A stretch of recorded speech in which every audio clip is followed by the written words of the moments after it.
I'm really happy to introduce to you the White Chief of Cache Creek. It's the story of the Reformed Presbyterian mission to American Indians, told through the life of William Work Carithers, who went to Indian Territory in 1889 to open a mission. At that time, among people of goodwill, the theory prevailing of the way to best help American Indians was to assimilate them into white culture. And that was done through establishing boarding schools and taking the young Indian children away from their parents to a distant boarding school where they would have no contact with them.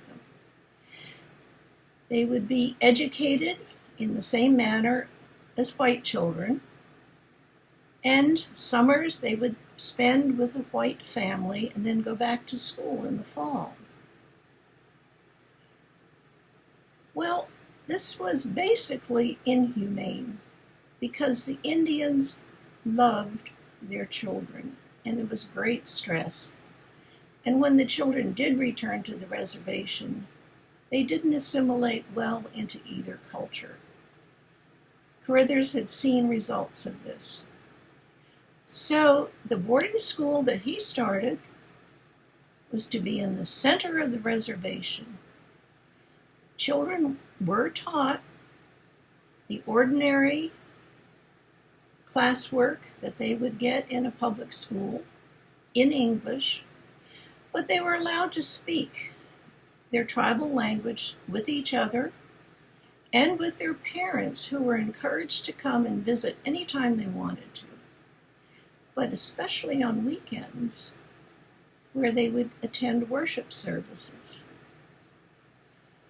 This was quite successful. Important warriors were converted and joined the church along with the young children attending the school. Great affection built up between the missionaries and the Indians. I thought I would read just one quick paragraph that would just illustrate how Carithers enjoyed people and enjoyed the Indians. It's talking about the boys at the boarding school. Indians had a flair for fun. They hated being laughed at, but they enjoyed laughing at themselves.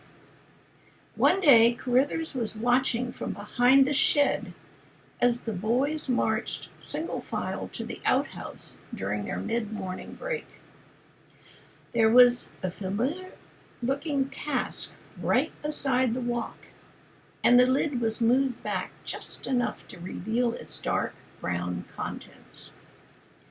Molasses was shipped in regularly, often in barrels that would hold several gallons. The first boy dipped his finger for a taste and kept moving without turning his head. So did the next and the next, all in straight-faced silence. When the last in line had tasted his dip, there was an outburst of hilarious laughter and spitting. The cask contained varnish. So there were good times. But it's also a story that tells about real life. There's the measles epidemic, the smallpox epidemic that was just terrible. Many deaths. There was drought, prairie fires, malaria,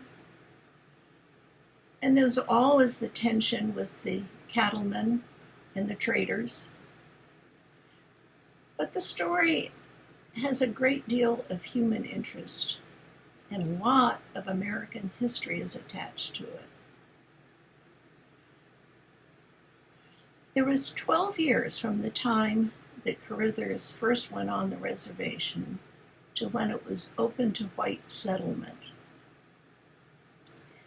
That was in 1902. And although there was great apprehension about this event, no one was prepared for just how much impact it would have on the Indians.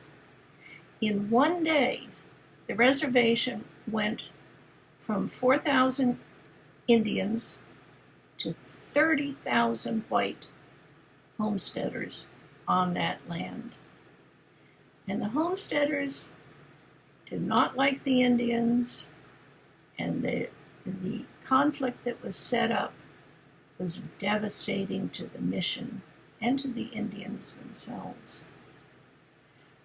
There's 3 themes in this book to watch for, and it's the concept of the Indian road, the white man's road, and the Jesus road. The Jesus road was the Indians' concept of Christianity and how they could be Christians and Indians at the same time. I don't say there's a satisfying answer here, but as you read the book, it will give you real insight into a very important part of American history. I hope you read it.